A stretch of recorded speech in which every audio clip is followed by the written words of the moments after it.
What's up? What's up, y'all? It is Friday, and I'm back with another episode of the Roundtable. And y'all know I'm always excited about my guests, but I'm even more excited tonight because we're talking about a topic that is not only relevant, but is also dear to me because I experience mental health in my household. So tonight I have none other than Mr. Kenneth Joyner, and I'm going to let him introduce himself because I feel like can't nobody tell nobody about themselves better than themselves. That's So, real. That's real. Mr. Kenneth, go ahead and tell the people who you are. Gotcha. So I appreciate you having me on. And like you said, my name is Kenneth Joyner, and I am a mental health therapist. I own a private practice over here in Greenville, North Carolina. And yeah, that's what I do for a living. I love to help people navigate their mental health struggles and get things back to an optimal place. That's what's up. And how long have you been doing this? So clinically, well, we 2024 right now. Clinically, I've been doing it for 9 years, and I've been doing mental health work in general since about 2007. Okay, okay. Well, we're gonna get more into how you got into this field because I don't know. Like some people wake up and they know this is what they want, and sometimes it kind of just falls in their lap. Right, right. So I see we got some viewers. If you are watching, make sure that you click the subscribe button. I do want to get some more subscribers. I've already exceeded my first 100. When I get to my next 100, I will be giving away another cash prize. So let's keep the subscribers coming in because the more people I get, the bigger the cash giveaways will be. Okay. Also, like to make sure you share this live as well. I need people to see this, because not only to see me, but to see my guests and to learn about the knowledge that he's going to share with us tonight. Um, Hi, Vicky Joyner. Good evening. And if y'all watching, just comment, say hello, tell me where you're watching from. We're from the beautiful Eastern North Carolina area. If y'all don't know already. And tonight, the topic is why self care isn't selfish, the business case for therapy and mental health support. Okay. And I'm not the specialist. So that's why I brought on someone that is an expert in this industry. And again, feel free to type your questions in the comments and we will answer them and address them, in real time. Okay. All right. So, Mr. Joyner, I'm going to go right on in with the questions. Okay. These are questions that people want to know, and I want to know as well. Right, right. All right. So, why do you think therapy is often viewed as a sign of weakness rather than a tool for growth? Uh, so I guess the most basic thing that we see is the stigma, right? It's just now getting looked upon as something that can even be embraced and talked about. Can even be had a conversation about, because in the past the stigma of mental health has always surrounded certain words like crazy and certain concepts like person is broken, or so to speak. But I think that's because it wasn't placed in front of our eyes unless it was extreme cases.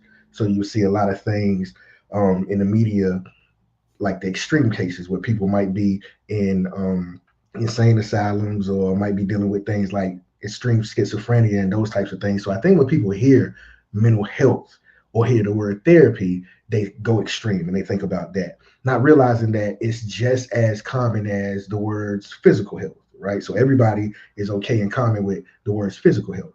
They think about it in a wide range of ways. So you can be very ill and you can be plagued with like viruses and things like that, but you also can have like common colds and need checkups and those things. And mental health is the same thing, but we have to get to a place where we fully embrace the full spectrum of this thing called mental health. So Right.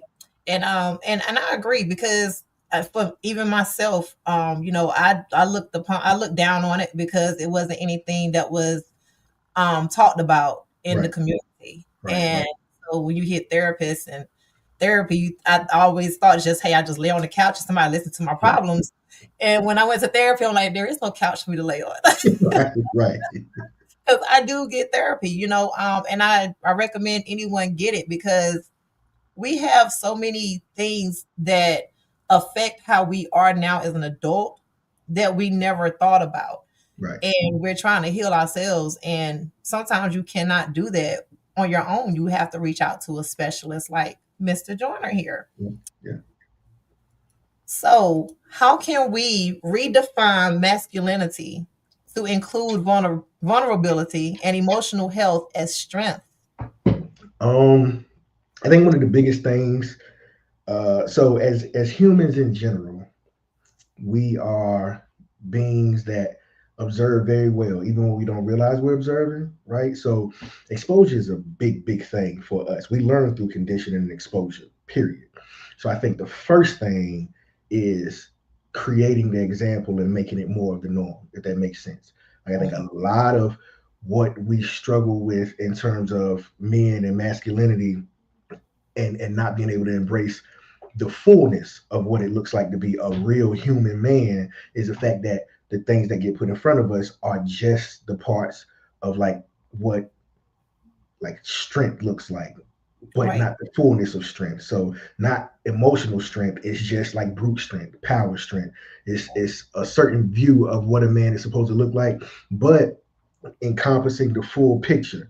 So putting more of a variety, putting a more versatile view of the man is probably going to be the first step to be able to include that. Because if we're being real, every man can probably say that they've been at a place where they've hurt, they've been at a place where they've cried, they've been at a place where they've been broken down, but they probably did it behind closed doors. So if the young men growing up and the young kids growing up don't see it, they're not getting the full picture of what the experience of a man is. That's huge and Yeah, is very prevalent in a lot of communities. right, Hi, Martha. Martha says, as a whole, therapy is asking for help, and people shy away from that altogether. right. I agree. I do feel like, for one, people don't like to ask for help. So that's the hardest thing about it. Right, First, just being vulnerable and stop viewing, like you said, strength as being like physically strong. right, It takes a lot of strength and courage to open up, and a lot of people don't look at it that way. right, right. She says redefining should start with a conversation, making this a norm in our home. True, Definitely. true. Um, and I know you do some things to really, put it on the front street that it's okay. I know you have a podcast or something too, don't you?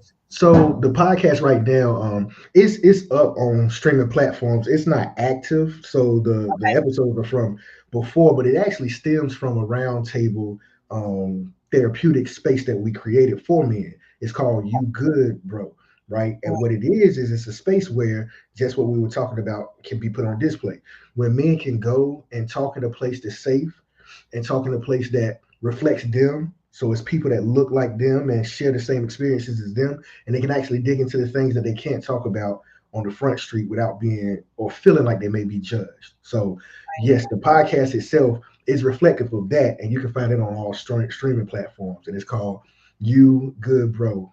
Letter U, GOOD. Then it's a comma. Then BRO question mark exclamation point. Yes, I love it because again, the our community, we need stuff like that. Yeah, there we go. And Bertha, she's another mental health advocate. So Good, she was really excited about this episode. Hey good, Bertha, good. thanks for tuning in. Especially black men. Yes. I can't be with no I can't be with no man that ain't for therapy now because There you go. There you go. He gonna have to be in tune with himself. Self awareness is huge. I think he good, Bertha. Hold on, I'm trying if I'm not looking, y'all, just I'm trying to keep up with the comments as well as tuning in. So proud of you both getting the word out that it's okay to ask for help. Love.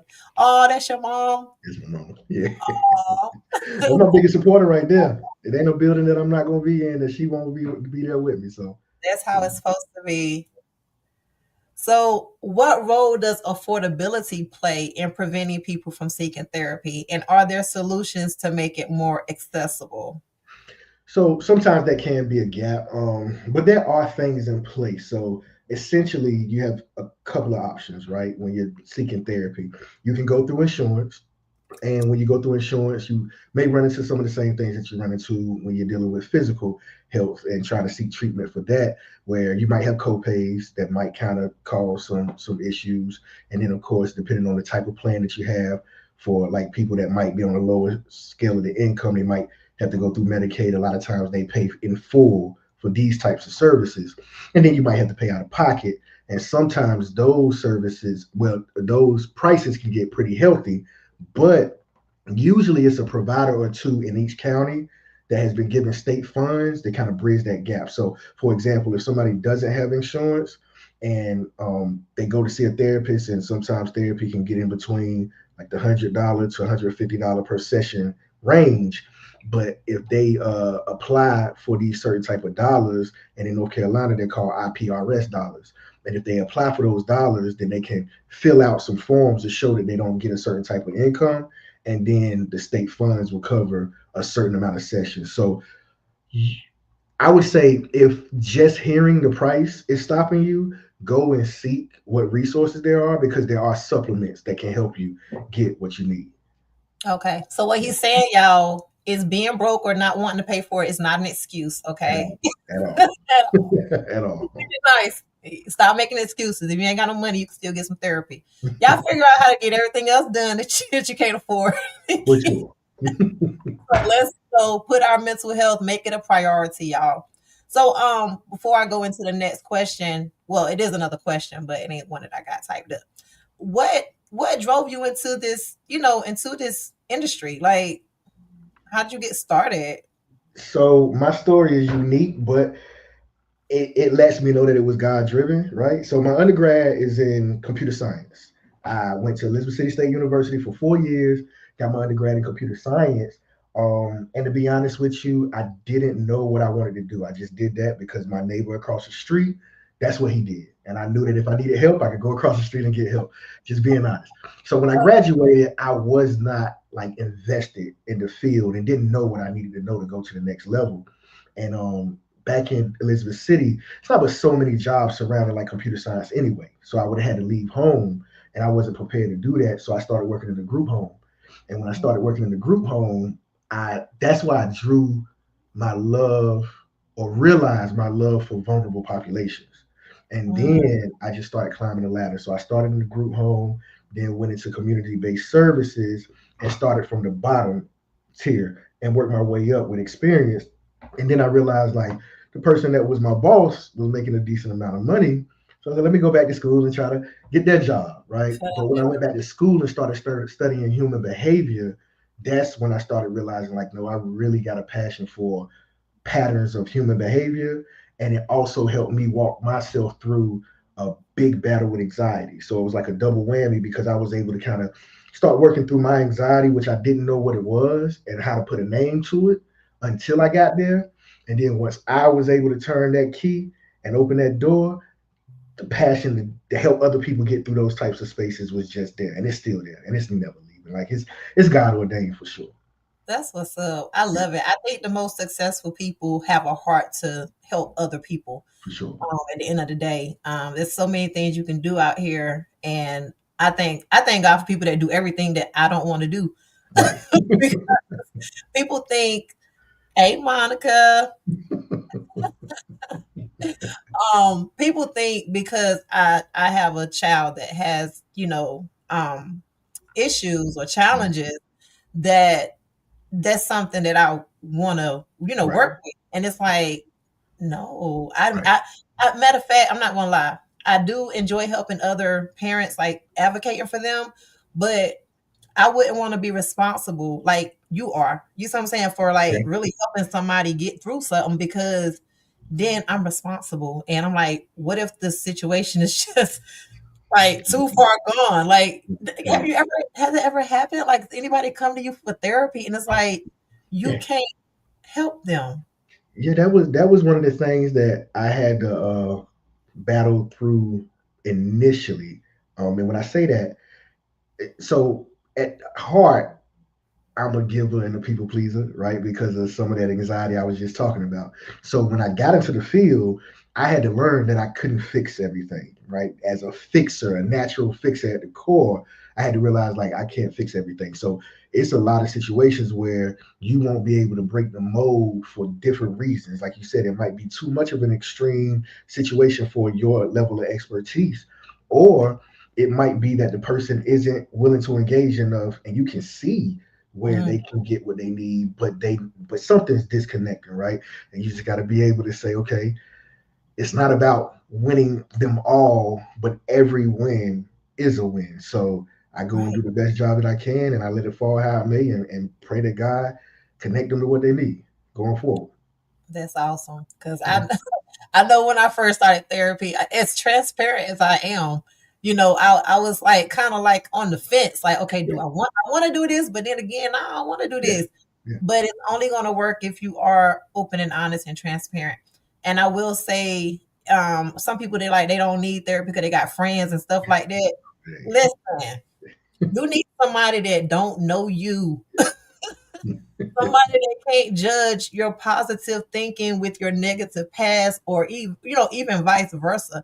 You right, need somebody that's going to learn you from what you share, and then go from there, because it's a safe place. And right. so getting the right therapist is really very important. And we're going to get into that too, but let me get through a few more questions. Hey, Imani, I saw you pop in, boo. Okay, yeah, they coming with the comments tonight. Y'all working me tonight. So they rolling in. I just did that one. Hold on. See, y'all got me off my game. Next question. Okay. Do you think society has unfairly categorized therapy as a last resort rather than a proactive way to grow personally and professionally? Um, yes, I would say yes, and like I said, I guess from that point from the beginning, it's more so because it's just now being a thing that we're being exposed to. So it's been so many other concepts that have been present for so long that I think it's taken a back seat for so long. But I think it's moving forward a lot, a lot more now in today's society. But I mean, it just takes just because of the natural progression of the topic itself. It's been so many other things that's been present so long that yeah, I think it takes a back seat a lot of times because people go to every option that they can think of, and then it's like, oh yeah, there's this new thing called mental health that you should look into. But I mean, I think it's rising, and I think more and more people are starting to lead with that. So a lot of implementation of programs in the sports arena, in the school arenas, those types of things, even in the church arenas. I think in a couple of years we'll start to see, well, a couple of decades maybe, we'll start to see a whole new society to where these things are a part of the programming and not a part of the support system for the Mhm. program. Do you have any idea of what maybe have woke people up about mental therapy? I mean, because it seemed like, Ooh, every now and then something that's needed now is trending. And so now that it's trending, everybody wants to do it. Even down to religion. It's like now Jesus is trending, so everybody's a Christian. You know what I'm saying? yeah, yeah. I mean, I think it's a number of things. If I'm being honest, I think we live in a world where money talks, right? So I Mm, think a price tag was able to be attached to it, and the more that a price tag is attached to it, the more people are going to grab it and use their platform to promote it, right? So once you get the influence, then the trend starts, right? So the price tag went up on it. Just being honest, if in this society that's how it works, but um well, no, that's probably the biggest thing. Like just being honest, like somebody's found a way to sell it and people grabbed it, but I do feel like it's still a pureness to it. I don't want to make it sound like it's just political because right. it's a pureness to it. But I believe that the price tag went up on the topic and more people grabbed it, and that's what usually happens. I mean, that's just like hip hop culture. Like we knew it when it was like we knew it when it was in the underground and it was good to us. But once the price tag got attached to it, the whole world grabbed it and did Everybody what it going, needed to do. And I appreciate the world for it, but that's just how the world, how our economy and well, I guess our society works. yes. More people are now realizing that mental health, it is. It really is. I'm one of those people, and I have probably been in therapy. I've been in therapy for a few years. just to be transparent, I've had two at one time, y'all. Like it's real, okay? And I'm not on any meds, like you said. I think Monica said something about black therapists. They're not as quick to put you on medicine. Right. They're not. You know, they're you should always give therapy a chance first because that's what the therapy is an intervention Right. before doing something as major as medication and getting diagnosed with, certain things. Right. Right. Let's see.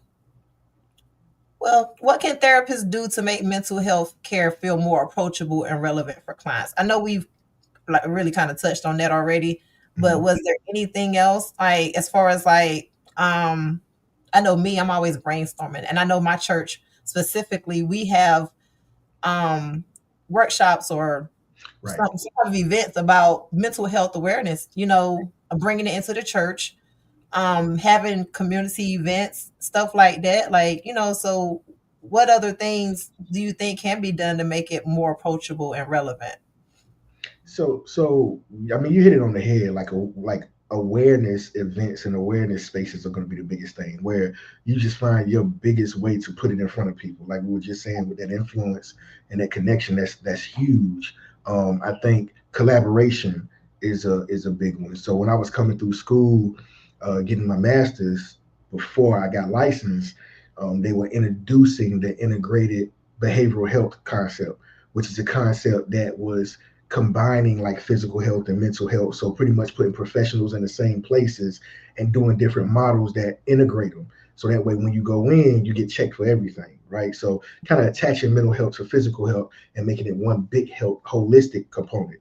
And those types of things are the ways that I think we can do it. Like I said, instead of the school saying, oh, we have these issues, let's refer them here. You got now programs that are saying we have our own mental health therapists in the schools, and they use them to implement programming. I've seen certain schools that have addressed certain things from creating a program like in the morning before they even start classes.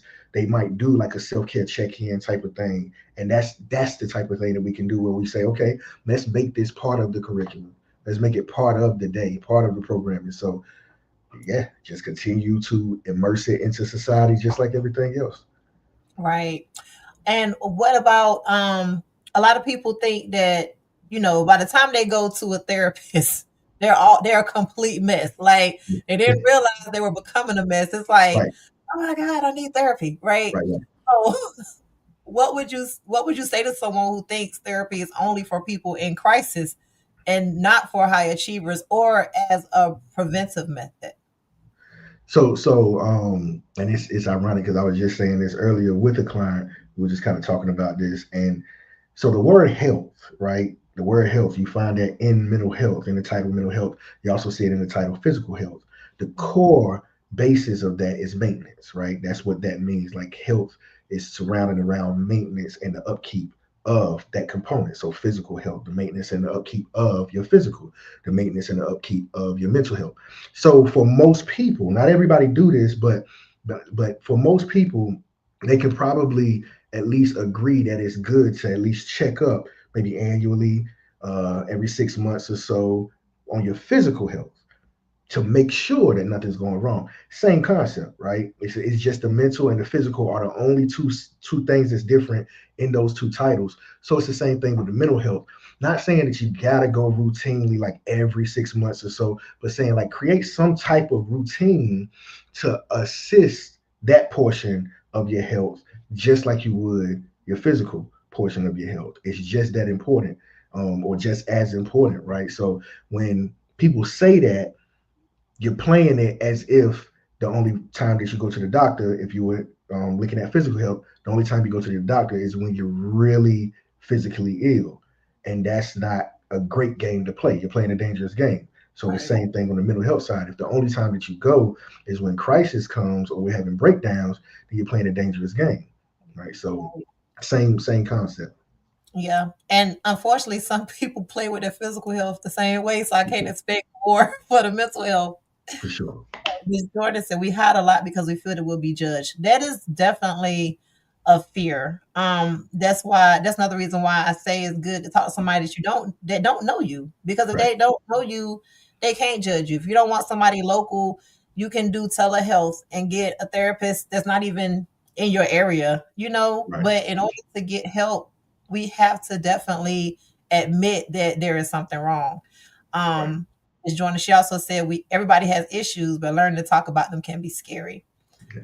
Um, I've been in therapy and one question will break me down Yeah. because they know how to ask the questions. It's like, dang, oh dang, why would ask me that? Now I'm thinking Right. 12, 13 years back. And Right. so it's very thought provoking, and it's a great thing. If you have not had therapy, y'all, I'm trying to tell you, you need to go see somebody. There you go. How does the idea of keeping family business private impact the decision to seek therapy? Because again, I think people's stigma against therapy starts at a young age. So how do you think that impacts their people's decisions? I mean, in a nutshell, I think it keeps some people from going in to therapy because of that conditioned mindset, right? So that I don't even think it's some people. I don't even think they realize it. I don't think they realize like the reason why I'm fearful is because I learned that you keep everything in house and you don't go tell anybody that's not a part of this unit anything that's going on with you. But of course, that's a it's an unhealthy thing, and it's something that hopefully something can happen to open that person's mind up. And I mean, the beautiful thing about therapy is most therapeutic approaches are person centered, meaning you don't have to go into therapy and pour everything out. So like for example, when I have clients, I explain to them like my goal is for you to work through everything that you have going on, but you have the full reign to hit the stop button at any time, to switch gears at any time, to say, hey, this topic is off limits. I'm not ready for that, because I'm not here to force you into the direction that I think you should go. I'm Right. here to help you get to where you want to go. So if you come in and you say, hey, I want to work on this, but I don't want to go into childhood, cool. We don't have to. But I will let you know that some of these things may stem from childhood. So we'll work with whatever we can work with from here and do what we can do. And then I'll let you know when we've hit like maybe that ceiling of where we can go. But I hope that helps somebody that might be looking at a certain things that's off limits.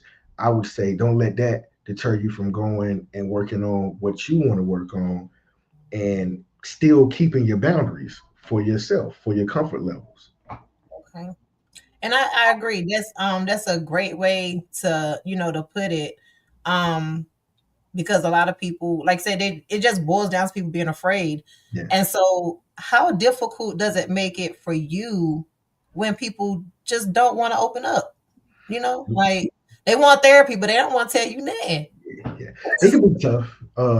Because again, man, and it's more so tough probably for me because I want to help so bad. Like I said, that helper in me is trying to go, but I've learned over time to allow for them to sit with whatever restrictions they have. So as a therapist on the other side of the desk, we have to learn not to personalize and internalize those things and be able to say, okay, like that's fine, but one, we might not be able to get anything out of this session, and it probably wouldn't be beneficial for you to come and pay money if we're not going to open up somewhat, right? And then the other thing is to let them know you may be able to get a portion of your progress, but if you don't dig into this or open this space up, then we might not get the full thing that you're looking for. So just being transparent with them in terms of what type of, I guess, path they're putting themselves on if they're not engaging fully.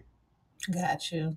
Yeah. What's the longest, or how can I ask? What's the longest, or what's the most amount of sessions it took for somebody to actually open up? Mm, shucks.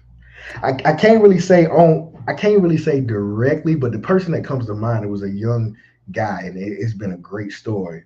But it was a young guy. He was dealing with depression, very, very probably middle school age when I first got him. But now Okay. he's in community college. So I've had him for a while, off and on. Like I moved, and then he reconnected at the new spot that I'm at now. Right. But he was a tough one because he was so reserved and so guarded. He dealt with depression because he found comfort in isolation and just kind of holding things in. So it took a long time for us to really get to the nitty gritty. Like, yeah, I mean, you're talking about a year or better where I'm getting one word answers and I'm trying. It's like pulling teeth. So I more so had to work on just building rapport, but I could see it unraveling. But it took a Right. long time to unravel. And now it's a great difference. Like you talking about somebody who may have been in a space of having suicidal thoughts and ideations probably 4 to 5 times a year in Mm-hmm. school to now I don't think he's had a depressive episode this year. So great progress. Great progress. Great progress. Great Yeah. progress. Yeah. Um, Martha says transparency is key. Those coming in for support needs to know how therapy work. Exactly. And like you said, you set that expectation and you let them know that the ball is pretty much in their court, Yeah. because you're not here to force them to be in anything that they don't want to be. Right. I don't think anybody comes and tell you, hey, I'm effed up and I want to stay effed up, right? Right. Right. Right. Oh man. But yeah, go back to my questions. Okay. So do you, and this is tying it into business, because we're entrepreneurs out here. So do you believe that improving emotional intelligence through therapy could lead to better leadership and decision making? 100%. So one of my big passions in terms of so I also do public speaking and like I like to do seminars and trainings and things like that. One of my biggest passions and probably my most spoke on topic is emotional intelligence. And one of Mm, the things that I say at the beginning is that knowledge and gaining a knowledge IQ and all that stuff is very, very good. Don't get me wrong. But I think the key to climbing the professional ladder and the success ladder is emotional intelligence. Because in most jobs, you have to deal with people on some level, right? Either colleagues, higher ups, and things like that, people that work under you and your clientele.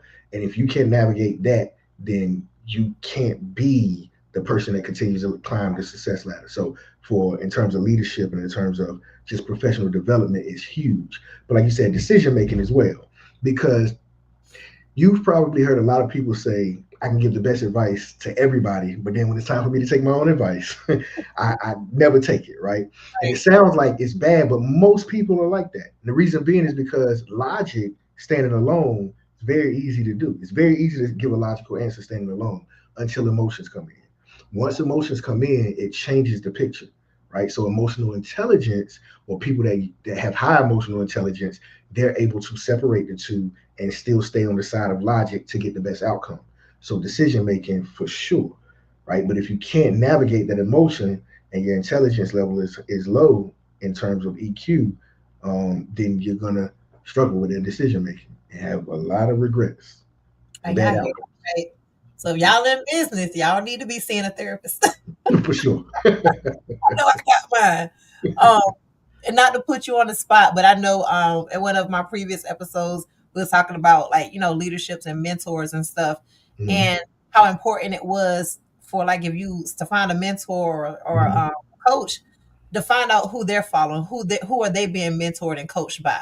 So Right. you being a therapist, have you or do you currently see a therapist yourself? So technically, in terms of therapist formally, no, I don't see Okay. a therapist formally. But I will say this, right?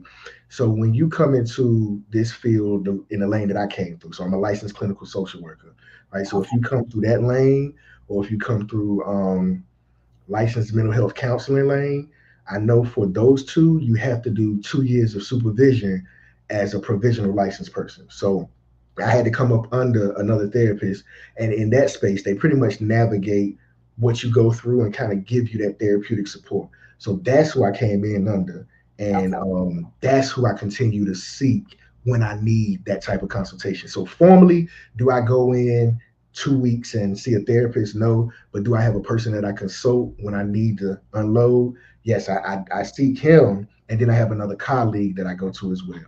But they don't charge me, so it's not technically therapy, but it's informal, so I get it for free. Yeah, let's go have lunch Appreciate and we're that. gonna talk about my problems. Right, right, right. I need some therapy friends. Okay,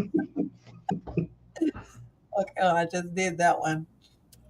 All right. So, is avoiding therapy a form of self sabotage for business owners who are already overwhelmed? Um, So I wouldn't just pinpoint it as a form of self sabotage.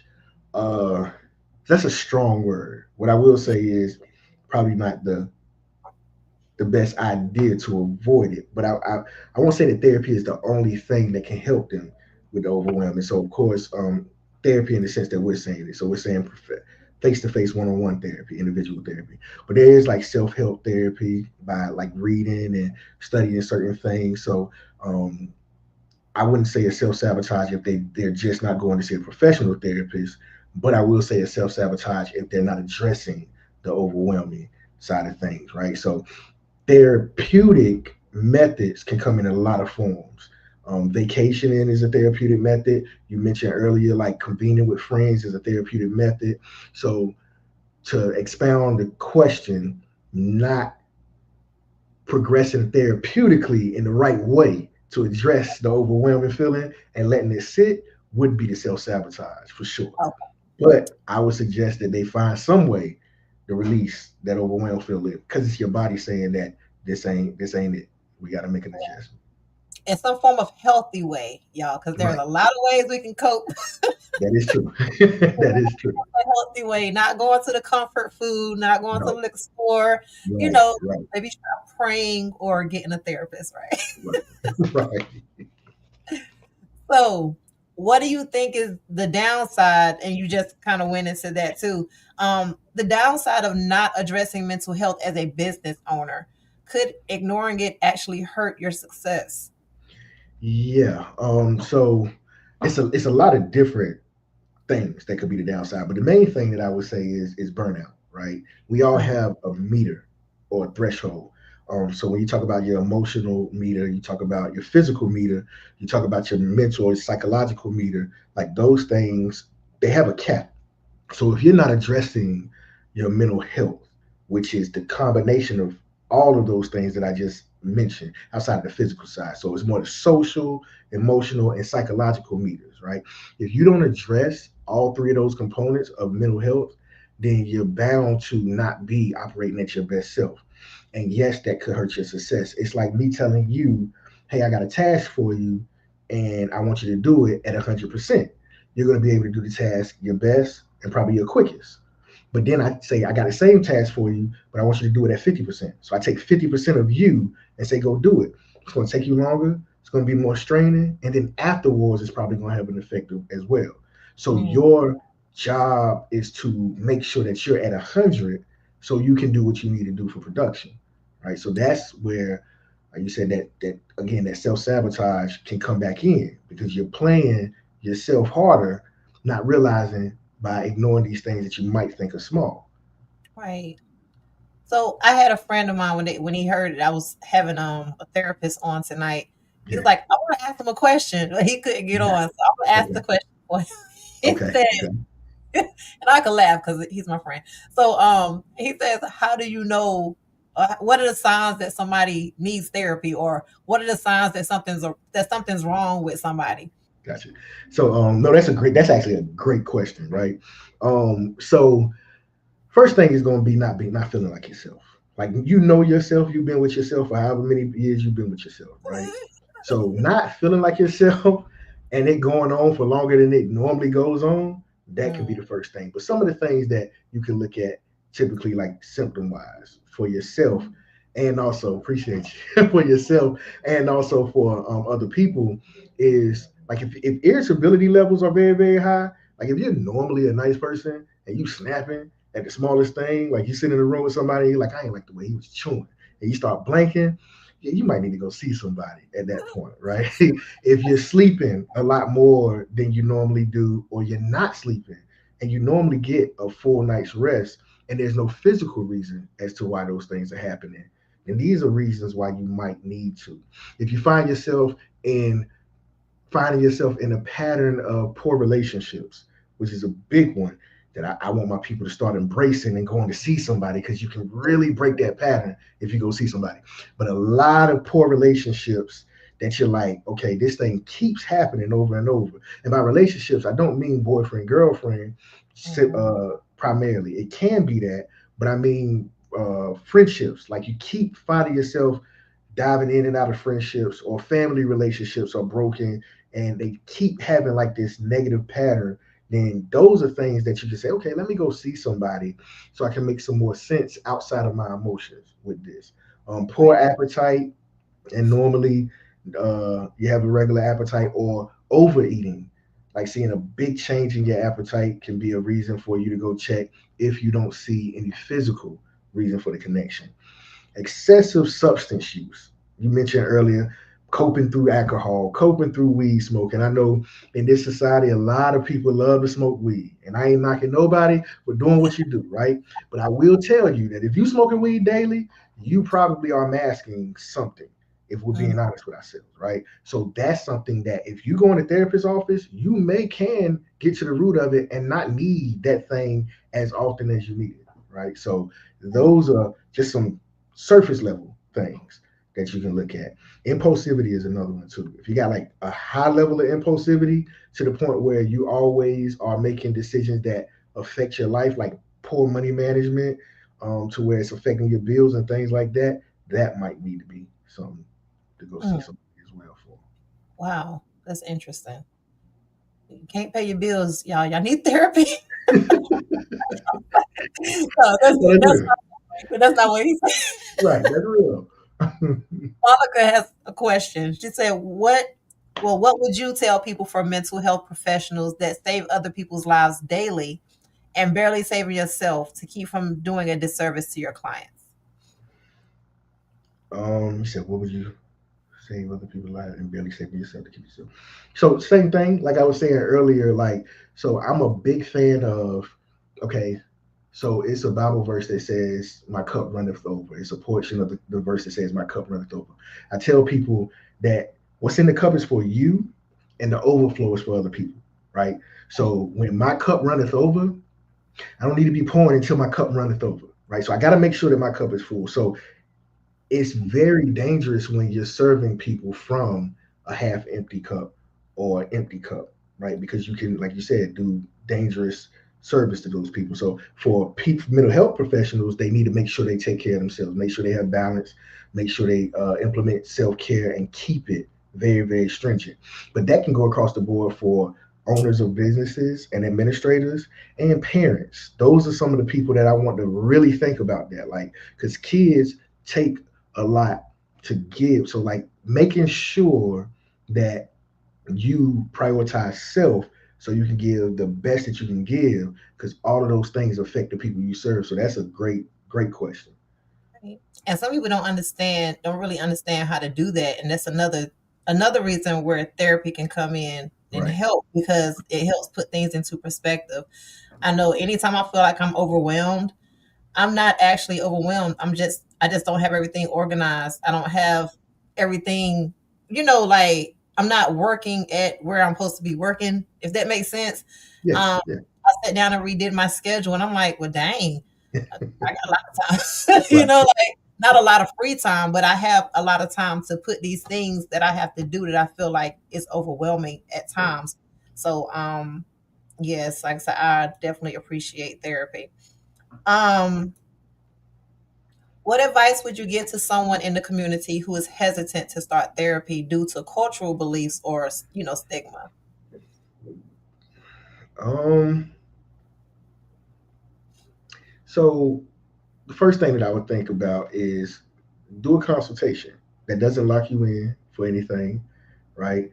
So if you don't want to start therapy, just see if you can get with a therapist and do a consultation and answer the questions that might be blurry for you because it says cultural beliefs or stigma, right? So for cultural beliefs, it's a tough topic because I can't tell anybody to cross their belief lines, right? Their belief lines are something that they're going to hold near and dear. It's going to be at the core and that they're going to protect that. That's fine. But have a conversation with somebody who may can sort some things out because it may be some things that you thought were crossing your cultural beliefs that might not be crossing your cultural beliefs. And then with stigma, with the word stigma, usually that comes from a lack of awareness in the fullness of whatever the thing is, right? So it's a certain stamp that's been placed on this thing, but I don't know the fullness of it. So consulting with somebody can give you an opportunity to be able to ask questions and find out like more of what's Right. going on and realize like, oh, this isn't exactly what I thought it was going to look like, or I can adjust it, or it's more flexible than I anticipated. So that would be the first thing. Okay. Okay. So I was gonna ask too. Have you ever had like a place of business like bring you in to do a seminar for employees or bring you in to kind of do group sessions with the staff because they just ain't working Yeah. together? Yeah. So probably, I was about to say probably the majority of my work is probably development work, training and development work. I won't say that. I say about half of my work. A lot of schools have brought me in to train staff and faculty. I've had like private businesses bring me in to develop to do developments, professional and personal developments. It's a big thing in the area. Like a lot of people are really embracing because they understand my workers give me more when Right. they're in a better place and they're able to maintenance their mental a lot better, right? So I've gone in and work. I actually have grants connected to certain counties where I go in periodically and work with the staff, students, and faculty, and just kind of consult on some ways and then train in other ways. Okay, well, shoot, I didn't know that, so I learned something new. 'Cause look, I got a team, right? That I might need you to come in and kind of Hey, get it on the same let me page. know. Let me know. Let me know. I got you. But that's all the questions I could come up with. Okay. So what there, y'all just watching, if y'all have any questions, y'all go ahead and put them in the chat. Is there anything that we did not touch on as far as therapy and the community or bit whatever that you want to speak on? Um, no, I think we touched on the majority of it. What I will tell people is, your mind is just for the sake of this conversation, right? Because I'm not a biology major, so I don't want anybody to get me for speaking wrong. But your mind is your strongest muscle. Let's say that, right? Like your mind is your strongest muscle. It guides what you do. So the direction that it goes into is going to be where the rest of your body is going to go, where the rest of your life is going to go. Whatever you're thinking on is going to be what it is. So for most of us, we live, parent, operate, do life out of what we've been conditioned to, right? So you're a product of all of your experience. You're a big ball and a product of all of your experiences. So what therapy can do is it can help you one understand that side of things and then unlock it. I talked about my story and how a large portion of my young adulthood and the entirety of my childhood was plagued with anxiety. Didn't know what it was. What it led to was a lot of regrets and a lot of left opportunities on the table, which doesn't mean that anything was wrong with me. It just meant that I hadn't unlocked what I needed to unlock, and I thought that's what life had to offer me. And then as soon as I started to do the work, I went from a person who was content with small measures things to like master's degree, licensure, and then owning my own business. But that would have never came had I not understood how my childhood had restricted me. And it's nobody's fault. It's just a trickle down pattern of anxiety through generations, and I had to break that open. So for some people who grew up in the church, you hear like generational curses. I say the word patterns more so, but that's where that thing comes from. Where these things have been passed down because of your experiences, and if you don't break that in your mind, then you'll continue to go in that same direction. Right. But the mental health therapist or the therapy space can help you open that up, and it can help you start to unlock the limitless potential that you have as a person. Right. So, That's awesome. And like I said, I'm glad that I tapped into therapy because I never like I said, I never would have thought it. And my entire family needs therapy. Needs therapy. And I know for a fact there's a lot of things that's gone not without any treatment, without any addressing. They just cope and cope and cope. right, And it's dangerous. I mean, I tell my kids the same thing. Like, look, it's okay to talk to somebody, especially if it's not me. Because when it comes to parents, kids don't want to talk. right, They're more comfortable talking to somebody again that don't know them. That's that free spirit of a kid. So, in that sense, we need to be more childlike and be more open and vulnerable so that we can get help and develop into an even better adult, Right. that Right. we should be. It was something else I was going to ask you, and I forgot, but maybe it'll come back to me. But I did want to ask. This is a question I ask all my guests. You Okay. told me how you got into the industry and well to this field, Right. and you started here and ended up here, and now you have your own practice and everything. So, what's your end game? Like, what is the Mm. ultimate, you know, thing for you here? So so here's the thing. This is gonna sound crazy. Okay, so I have goals of but they're not the end game. I don't have an end game. This is what's wild, right? And I'm gonna try to keep it mental health, but it's gonna spill over into spirituality just Hey, because we that's the talk basis, right? That's the basis of where my life has been driven and what has been driven by, right? So the goal in terms of like the practice, right? The end game to the practice is to create this thing that can continue to scale up. Whether I'm at the top of it or I hand it over to somebody by selling it and it continues to grow, I do want to create this house that creates therapists that really understand the clients, right? Because politics mess with everything.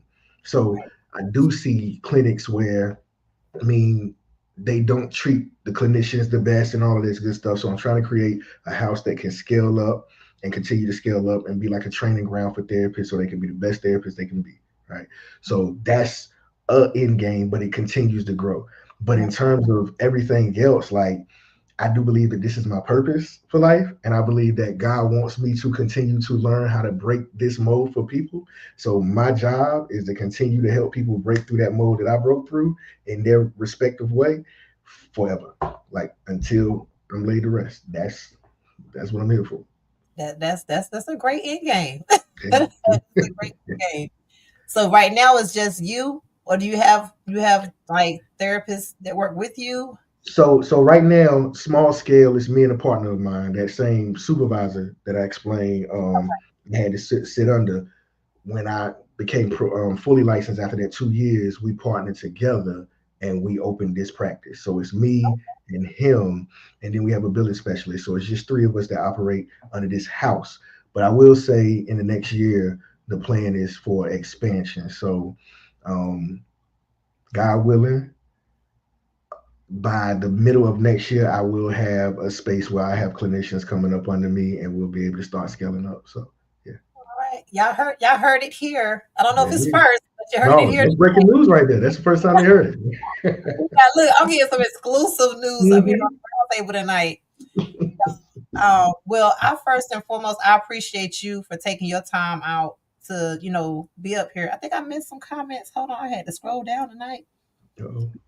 Oh no, that's Mama. Enlarge his territory. Yes, sir. Gotta put their word on it, honey. Yes. Yeah, But yes, I definitely, like I said, I appreciate you for taking your time out to come up here and share your experience and your knowledge with the viewers. I don't take it lightly. I really do appreciate it.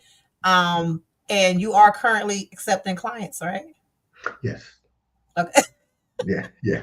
I might not be able to get them in before the holidays for Yeah. anything concrete. Well, I probably could get them an assessment, but we can get them started. We can get them started. Put a schedule for that. Consultations are always free, so if they want to reach out and ask any questions, I do free consultations as well. Okay. And tell the people how they can contact you, how they can connect with you. So you can reach me at therapeuticinteraction.com on the web, and then you can email me at therapeuticinteraction@gmail.com, or you can call us over here at 252-689-8671. I almost forgot it. Shoot. Yeah, he don't want y'all to call y'all. He wants y'all to email. Right, right, right. But yes, y'all seriously, he's taking clients. He does free consultations. Y'all heard him. I feel like he's a great therapist. I love the fact that you're just trying to make the entire field better. Yeah, Because I mean, I've been through quite a few therapists with the kids, and right, everybody is not the same. Some of right. them they just want to throw you on meds and diagnose you with stuff and ask you how that's helping instead of actually helping people. So, um, again, I appreciate you for what you do. and keep doing what you do. I'm going to be looking to see the expansion next year.